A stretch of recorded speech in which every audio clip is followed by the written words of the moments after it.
All right. Well, Andrew, thank you for coming on. And I know we shot a couple weeks ago. I know I don't need to say that, but we shot a couple weeks ago, and maybe it was just a week ago. I don't know. It's been a blur. It's but been a minute. You're back on. We're gonna learn about NuBNB, and I have a little bit, maybe more knowledge to ask some better questions. So Well, thanks for having me back. I appreciate the flexibility. Yeah, for sure. Okay, so NuBNB. When I first got connected with you, you were explaining it to me, and I had no clue what was going on. Okay. So I had no clue. I was like, I didn't understand the concept. I didn't understand really what the industry is, right? So I know that we talked about coming from like a contracting background, builder type background. Yep. Let's talk about that, and then kind of the need that you saw in the market, and then kind of how you're filling that gap. Okay. So it is kind of a niche industry. And understanding that problem, it's not on the forefront of everybody's mind just because you have to have a disaster on your house before you ever even consider this. But the likelihood of you going through a disaster at least once in your life is probable. And so we started out doing the rebuilds for a company locally called ServPro. They're a national brand, but they're a franchise. And so we got hooked up with them and started doing their rebuilds after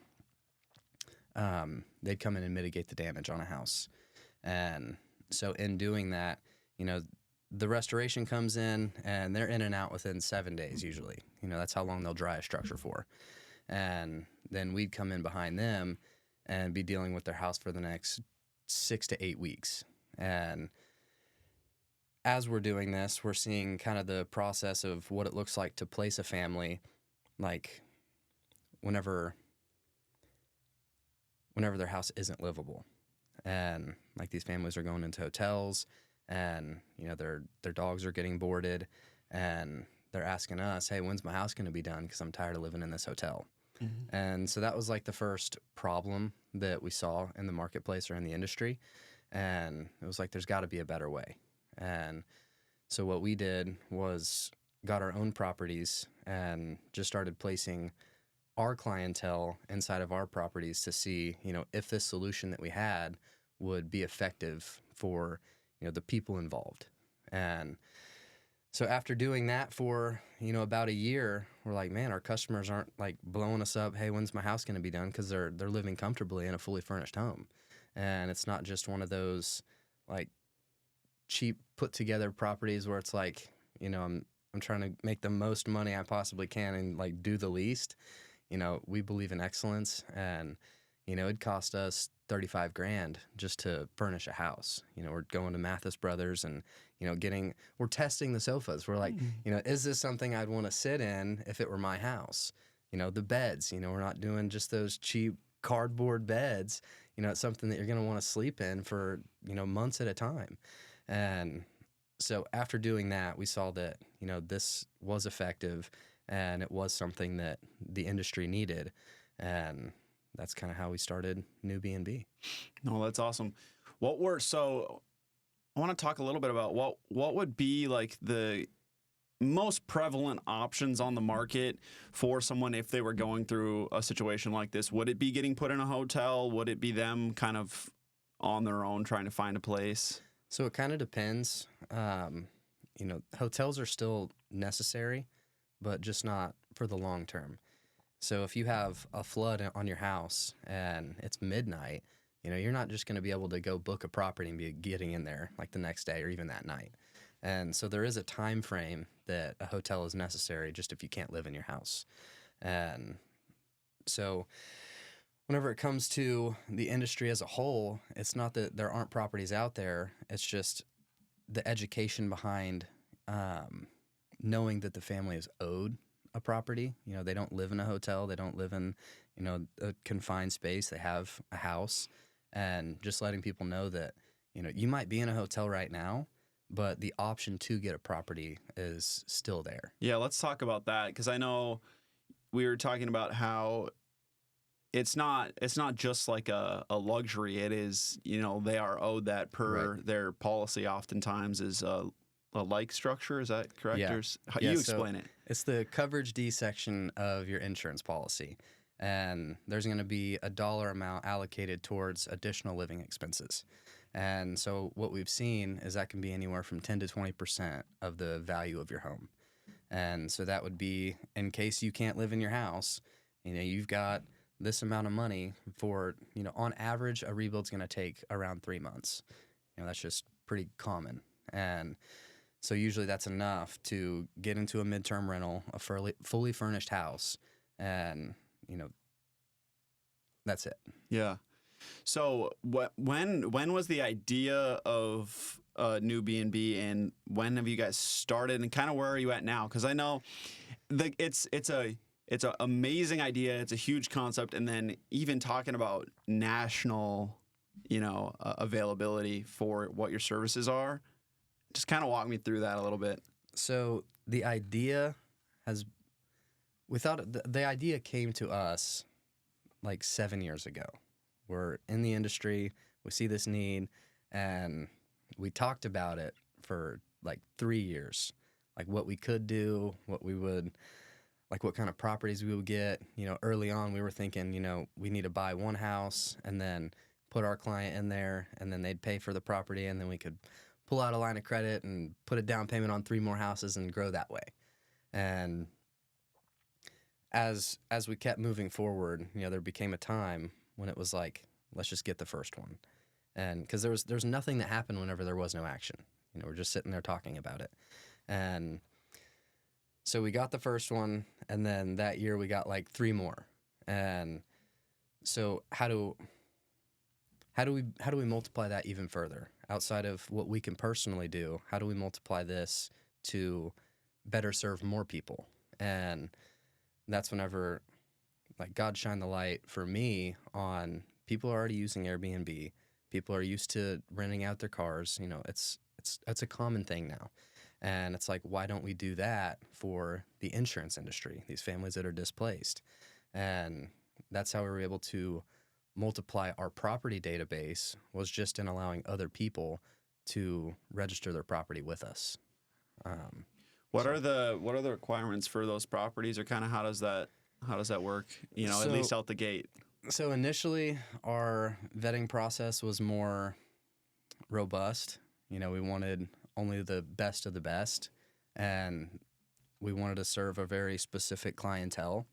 And the reality is, there's people in all classes that are going to be displaced. And so we kind of reduced that, not trying to just pick one particular type of house. And it's like, there might be somebody that, let's say, a husband and a wife, and they can be kind of flexible whenever it comes to their living accommodations. It's like, I live in a house, but I wouldn't mind being in a condo or whatever. And so just allowing that flexibility and like just having a better option than a hotel became our main goal. And so we also have the family view the property before they ever move in. I like to tell people, test the beds, sit on the couch, like see what it's going to be like to live in here for the next 6 to 8 weeks. And so we've had some where it's like, you go view the property, it looks great on pictures, but the beds aren't comfortable. Can you find me another house? And so we want to serve our customers the best we possibly can. And so we'll go back and reach out to our network and see who can accommodate. So they reach out. So they have they need housing. They're in a situation. They go through NuBNB. You guys connect them with a property. They tour the property. That's kind of how the placement works. Yep. Yeah. So on the front end, the first thing we need to do is get approvals from the adjuster. Like, you wouldn't want somebody to go view a property before they know they can even stay in there. Mm-hmm. And so part of what we have to do is get their claim information, get their adjuster's information, and submit that option to the adjuster for approval. And once we have those approvals, ideally with our app, you're able to pre-vet the property as a tenant and, see which property you want. Because like we had talked about before, the current process and how it works is sorry. No, you're good. I threw you off a little bit there. The adjuster finds out that the family's going to need housing, and they send it off to one of their vendors. And their vendors are looking out for the insurance company's best interest. And the vendors have a database of properties. It's like a long Excel spreadsheet, and they just send out mass emails to every property owner that they have. No pictures, no nothing, and they see what's available. And then after that, once they find one that can accommodate, the family will go view it, and then there's like all this back and forth, like communicating all this information. Whereas, our approach is, let's let the client pick the house that they want, let them see how far it is from their house, and choose a property, see the property before they ever show up in the first place. And so that's kind of our solution to kind of the back and forth emailing that takes place. I'm trying to simplify that a little bit more and focus more on the occupant than the insurance company. Yeah, I mean, I think we talked about too is just easing the stress in an already stressful situation. Mm-hmm. They're already going back and forth with insurance. They're already, they're already dealing with contractors. They're already, whatever they have going on. They already have all that going on, and then having to go back and forth, and even delays in finding a place to stay. Yeah. Like we, you're moving with a lot of stuff. Mm-hmm. Whether some of that goes to a storage unit temporarily or however that goes, depending on the severity of the work on the house, but. Mm-hmm. You're not traveling light, you're minimum a suitcase, Mm-hmm. so, but to be in between places. Yeah, it can be really difficult. Your house is being packed up and put into a pod, and it's like, what do I do? Like, you're taking clothes and all that. And, I'm glad that you touched on just that pain point of, it's not just looking for a house. You're also looking for a contractor. You're looking for a restoration company. You're trying to see what's going on at your house. There's a lot of meetings that take place, just trying to get approvals and all that. And so instead of having the client be looking for housing and like having all this stress of communicating, we try to take that burden from them. And it's like, hey, just let me communicate with the adjuster on your behalf, and I'll help you get the light kind and quality accommodations. That already seems huge, just like having someone kind of, advocating for you in that situation too. I was thinking like, not only are you dealing with all of the stuff on the side of the house, many people, you got a family, you've got pets, like you said, you've got all this, you got a job, Mm-hmm. you have all these things and you're trying to figure it out too. I would imagine, for me at least, that would be just such a huge relief. Even just any situation where you can have someone like communicating with a professional on your behalf. I think of something as simple as my bookkeeper and my accountant. Mm-hmm. Instead of me being the middleman between them when I connected the two of them and they're both okay to send stuff back and forth with each other, phenomenal. Yeah. It saves you a lot of time. It also cuts you out from having to answer a lot of questions that you don't know the answer to. You'd Right. much rather send it to a trusted professional. Yeah. So you guys do stuff on the contracting side too, or have you? Mm-hmm. Okay. Yeah, we do it all. Okay. Really. And initially we thought we were going to have to sacrifice the one to build the other. And as we've built NuBNB, we've learned how to implement and develop these systems that kind of automate a lot of the workload. And so we're still able to serve our community just in like our day-to-day job. That's our construction and like rebuilding people's properties. We're thinking about getting a franchise mitigation company so that, we can really walk the customer through start to finish and really just handhold them and make it as easy as possible. But that's not the focus of, what we're talking about here. Yeah, for sure. But it's always cool. It's always cool to hear all the things going on and how they kind of all balance each other out. Like you were saying, that's why you have the understanding and knowledge of this in the first place. Right. But just I don't know. It's always fascinating to me to kind of try and follow the trail of how someone got somewhere where they are. Like that's what I really enjoy about this too. Is like. Try to get in someone's head and be like, how did you get from here to here? Kind of the entrepreneurial mind, especially from other founders, where it's like, it's so cool when you see a problem, in the market, there's a solution out there that's similar to what you're doing, but you can tweak it, Right. make it better, optimize it, and then people will look at it and be like, well, why didn't I think of that? You know, of course we need that, you know? And everybody on the outside thinks, oh yeah, I'm just going to go do this and it's going to be easy. You know, it's not easy. You know, we believe we were called into this, and so it doesn't really matter what anybody else is doing. We're just trying to be obedient to what we feel God's called us into. And whatever increase God brings through that, you know, that's all we can ask for. Yeah, amen, for sure. Yeah, I mean, even when I started the Best in BA stuff, I had a couple people comment like, we should start our own of this. I'm like, go for it. Yeah. You know, like, you know, that's the stuff that, you know, on the business side of things that people don't see is the all of the time you're given, all of the work you're putting in.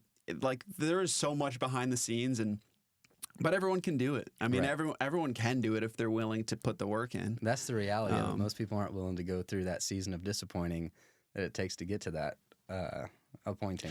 Dead end. And, you know, I know you and I had some conversations about that. Not to keep going back to the last time we talked, but, you know, just in life in general, and just like kind of outlook on your calling that God calls you to, and like, you know, how to pursue what you feel called to, and then also not be shy to pursue that, and to ask of people, because, you know, you want to give, but, you know, out of the abundance, you can give back to the community, and in the same ways, you know, with all the businesses that you guys have going on. It's out of abundance. You're able to give back to the community, and you're able to help the economy here, and you're able to lift up other business owners, and it's pretty cool stuff. Yeah, so everything that we're trying to do is a vertical integration to what we currently know. And, you know, started out in construction. My dad's been doing that for over 20 years now. And so then throughout the course of his life, it led him to insurance. And, you know, this is the most stable that business has ever been, because it's kind of insulated. It's not bid work. It's not bid work. You know, it's guaranteed. You know, it's a service. It's construction as a service. And in doing that, we saw that, you know, we could become or get into the mitigation side. You know, that's why we're wanting to pursue that. It's another vertical to our company that ultimately increases our ability to serve more people. And I know what we're able to offer, or I know our heart behind what it is that we do. You know, we don't do it for people, we do it for God. And why would I not want to be able to serve somebody whenever I know that, or I believe that I'm the best person for that job? It's like, why would I quit doing construction or quit doing rebuilds whenever I know that the service that we offer is excellent, and the community still needs that. The community still benefits from that. Yeah, it's more work, but instead of just getting rid of it, it's like, how do we build a better system around that to where, you know, some of those pain points that we feel just as a contractor is alleviated. So it's like just stewarding each business better to where it becomes a system that doesn't require all of our time. No, that's super cool. I like the vertical. You said vertical integration, and just like you know, and it from what you're saying, it doesn't sound like you started with all of it, Right. which I think is definitely a trap that as business owners you can fall into, kind of shiny objects and be like, we should do this, we should do that, and then you haven't ever fully refined one part of the system. Right. You know, I've fallen into with many different things in business and in life where you're like, this, but now it's more like, that's kind of the thinking I'm trying to get to, is like, does this align with the common goal? If it does, great. Maybe it's a not now but later.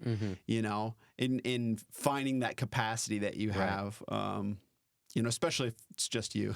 Yeah. You know, you don't get to abundance through toiling. You know, you don't get to wealth through, you know, just your own physical effort.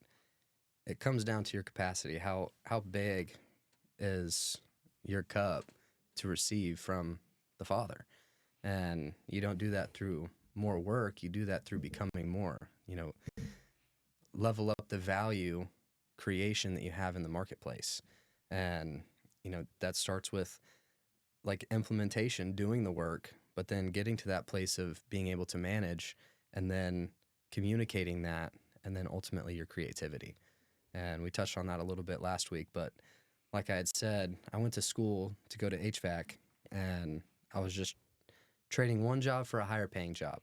And, you know, whenever it comes to these biblical principles, it's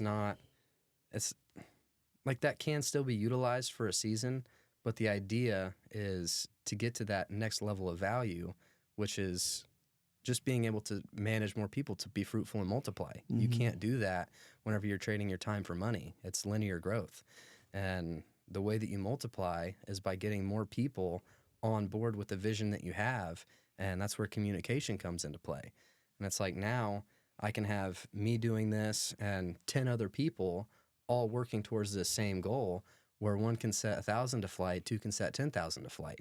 So it's like, how do I think in terms of how God wants business to run versus me just going out here trying to make a way for myself?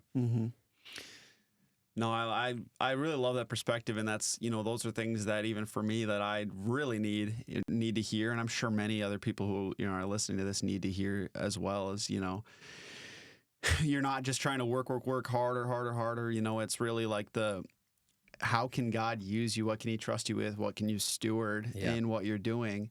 And, you know, even after starting what is becoming more of a you know, I'm calling it a Broken Arrow marketing engine. It's going to be, you know, it's going to be a network that, you know, helps market Broken Arrow businesses specifically. That's where we're at right now. But when I started it out, man, there was like, shoot, do I go look for another job? Do I do this? You know, I was applying, I was interviewing places, you know, just full transparency, honesty.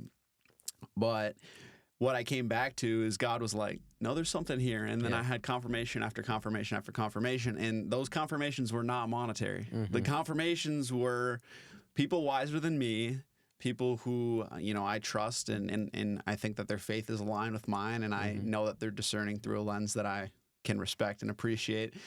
And I'm like, okay, God, you know, I'm going to trust, I'm going to keep going. And, you know, even doing this and being able to be in a room with you, we wouldn't have met otherwise. Right. You know, we might have, but not on the same capacity, where it's like, man, it is a cool thing when you trust what God is giving you, you know, especially like when He can trust you with little, He can trust you with much. Amen.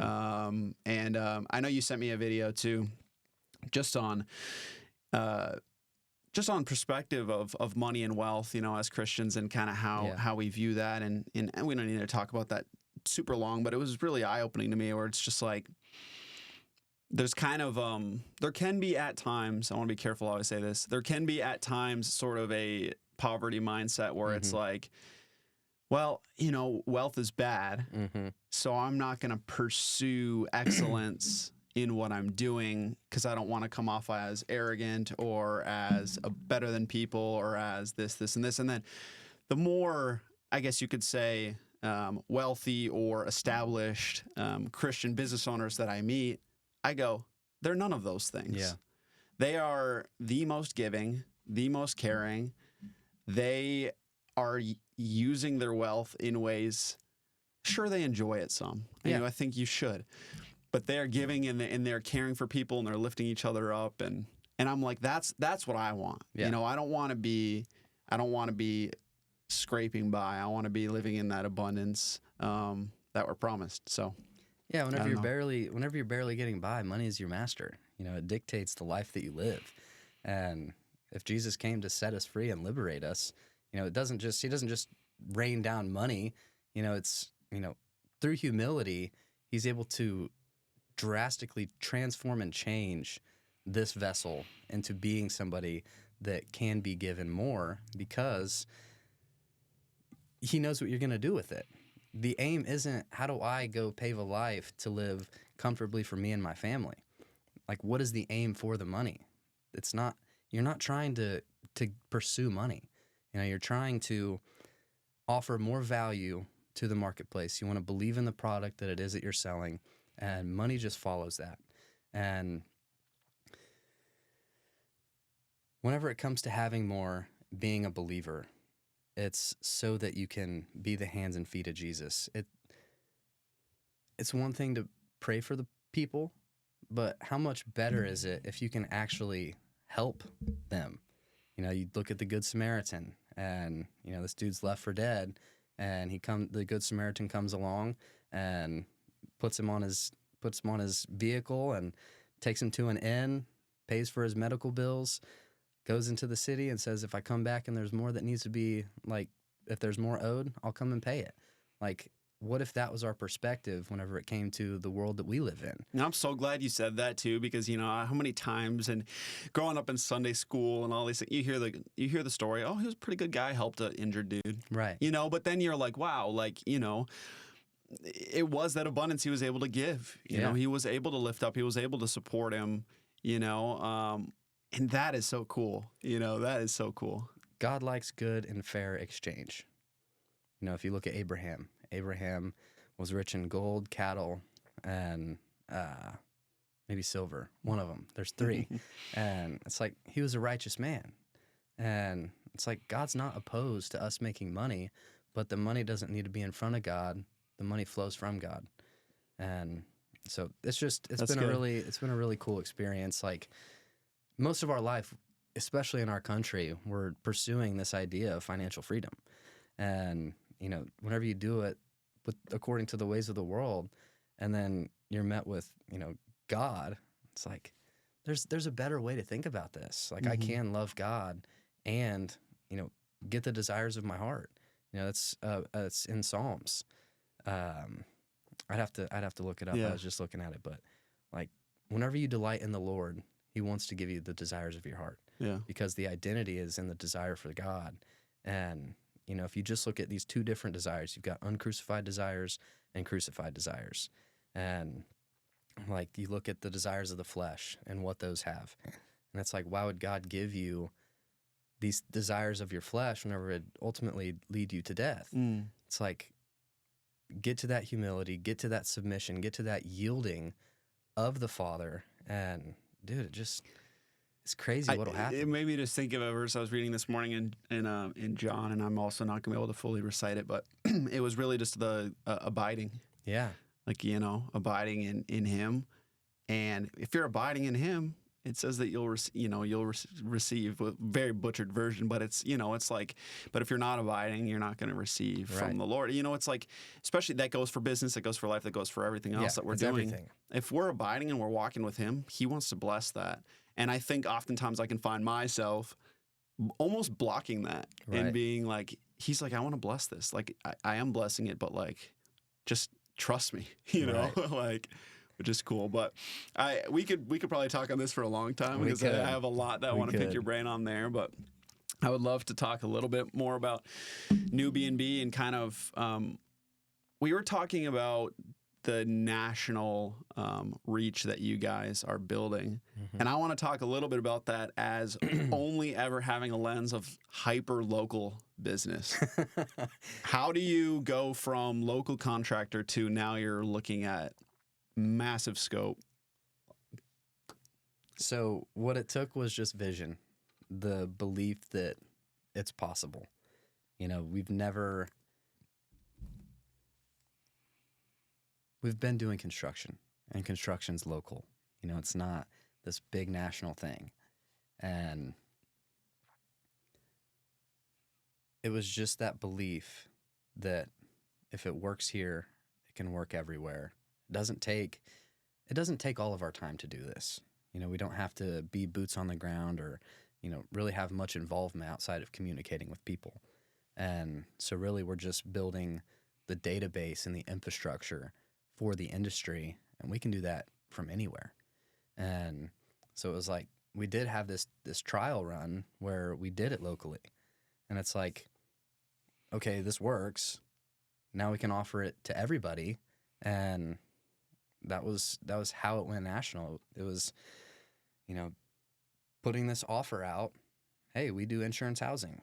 And, you know, that first month, like 100 property owners listed their property with us. I was like, what the heck? Like, that's unreal. Yeah. So, yeah, just growing that. And, you know, we've got, because we believe in what it is that we're doing, there's been systems that needed to be implemented first before we just, you got to be faithful with little before you're faithful with much. And so we had to get our systems in place so that we can start promoting this even more. Like, we haven't even touched the surface yet. And so we're starting to network more. We've got a goal of 10,000 restoration contractors and onboarding all of them into our system so that we can build that referral base, so that we can steward our property owner relations better.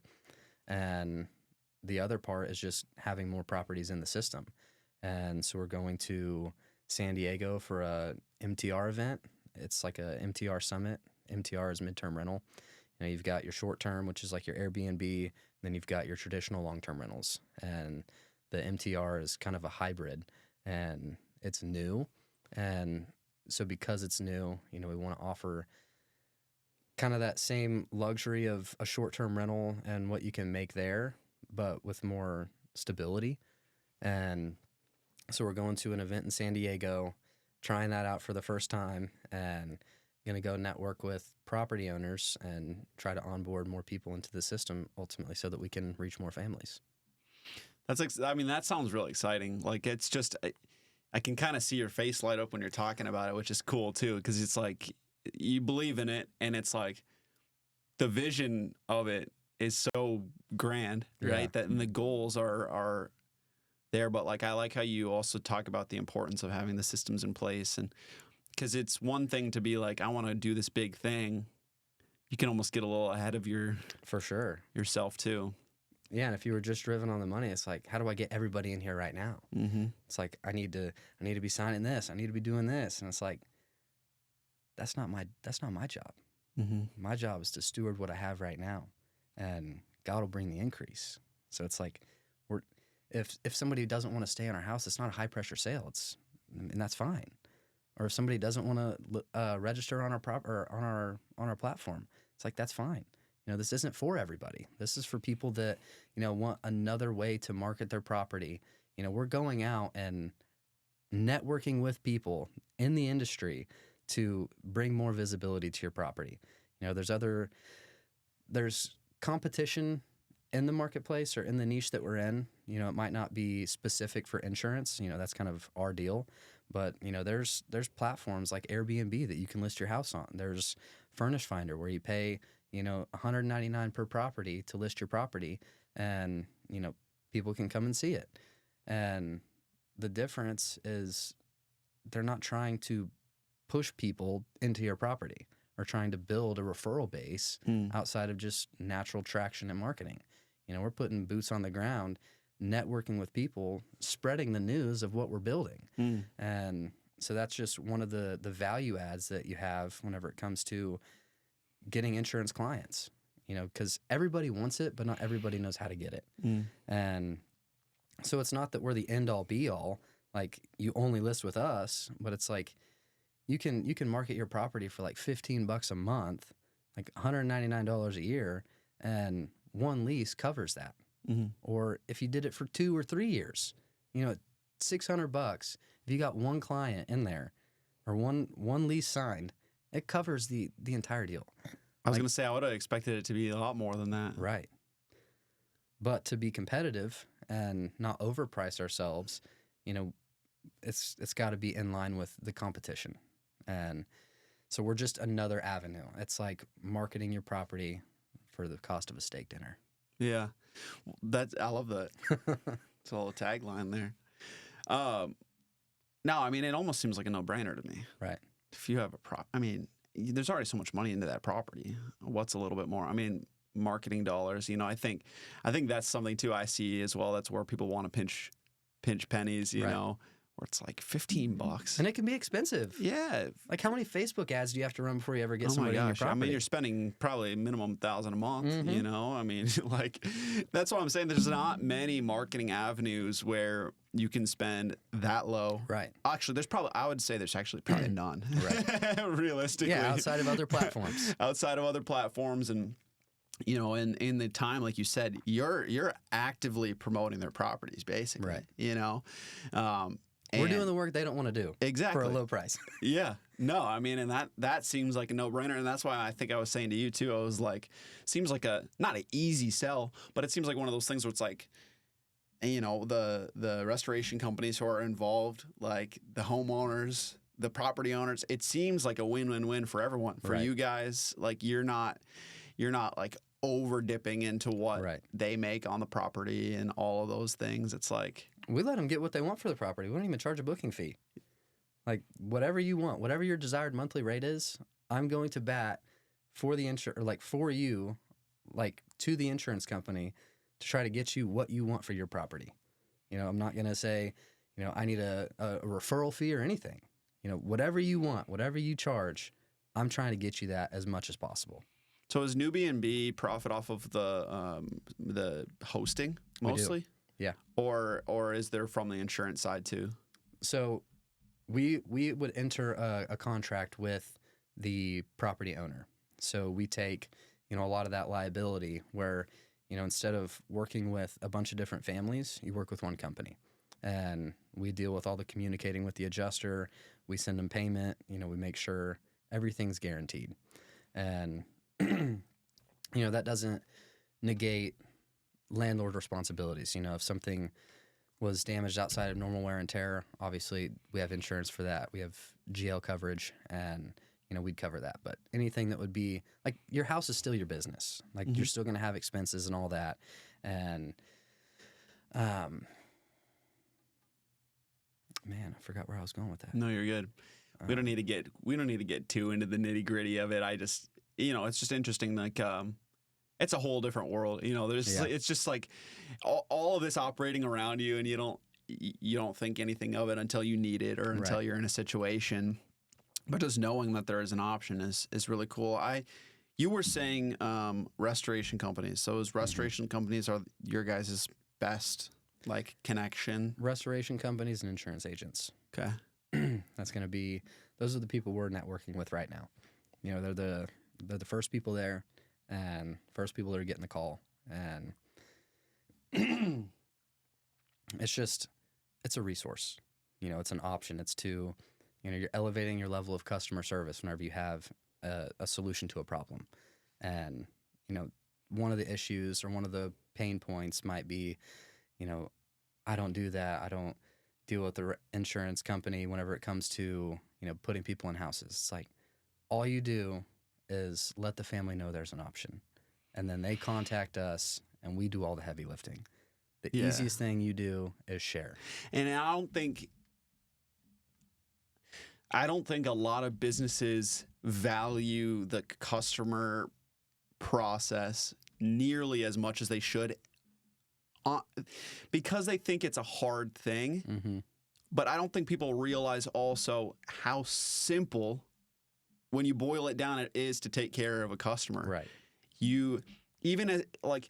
My point of reference is when I did the window cleaning. Mm-hmm. Just having a list of people that if they asked for, hey, you know, when we're up on a house, if there's an issue with a gutter, if there's something with a window, if there's something with their blinds, we knew all these people. Right. Something as simple as, hey, you know, before they even had asked, do you know someone? Hey, we saw this. This is a good person that you can contact. Right. Like that's like leaps and bounds for them. It took barely any time for us. Mm-hmm. It made us look good to them and the company we referred. Right. So it's kind of one of those things where it's like it's a win-win-win all around for everybody. For sure. That's how it's supposed to be. Yeah, I mean, and I don't know why in my idealistic mind, I'm like, it should just be like that. Yeah. Well, most people are selfish. Yeah. It's like, well, if I can't make any money at it, then I'm not even going to do anything with it at all. It's like, how do I build my network? How do I become the person that's got the solution to your problem? Mm-hmm. Even if I don't gain here, you know, God sees that. And it's like, that's where the increase comes from. It's from God. So if I'm laying my life down and giving you these contacts and putting more value into your life, you know, that's still cultivating the field. Mm-hmm. So, well, I mean, and I love like your business too. You're creating almost a white glove. I don't know if that'd be the right way to say it, but you're creating just a super smooth process for all parties involved. So to me, it's a no-brainer. You know, it's one of those things, like you said. And then for even property owners, like, man, like if I'm a property owner and I have another place, I'm gonna be hosting my property as many places as I can. Right. You know, and then I think it's probably one of those things where it's new. You know, it's a little bit you know, it's a little bit scary. Right. But I think we also talked about with the properties that are hosted on your platform, sometimes it might be like an Airbnb in an area that's not as much like of a touristy place. Yeah. But this gives them a more likely probably avenue for their property to get rented. Yeah. For a longer term. Yeah, it's an sorry. You're good. This Oklahoma weather, man. the cedar or whatever it is. Yeah. People were warning me about the allergy season. Oh, dude, it's so bad. It's been like 3 weeks. Yeah, you're exactly right. You know, if you've got an investment property in Broken Arrow, Oklahoma, you know, we are kind of a touristy place, not super touristy, but you know, if you're in a neighborhood somewhere, you know, the likelihood of somebody actually needing your house frequently is slim to none. Like, I don't know the actual statistics whenever it comes to short-term rentals, but you know, Airbnb had a big boom, and everybody wants to have an Airbnb, and you know, there's a lot of people out there that are just sitting on an empty house, and so our solution to that is, you know, how do we find people? Because there's water losses that happen every day. Mm-hmm. You know, there's thousands of them that happen every day, and so how do we give these property owners, because there's still people around them that could utilize their house, and that's kind of our solution to their problem. It's like, well, it's even coming up in this next couple days or even tomorrow. I don't know if it'll hit like it. See, I'm new to the Oklahoma weather, so when I see, you know, my dad's saying, be careful, it's like hail warnings and tornado warnings. Baseball size hail. Yeah, I was like, that's not going to be great. Yeah. But, you know, that might put someone in the need of a property, you know. Or in Oklahoma, it might be sunny and 70. Right.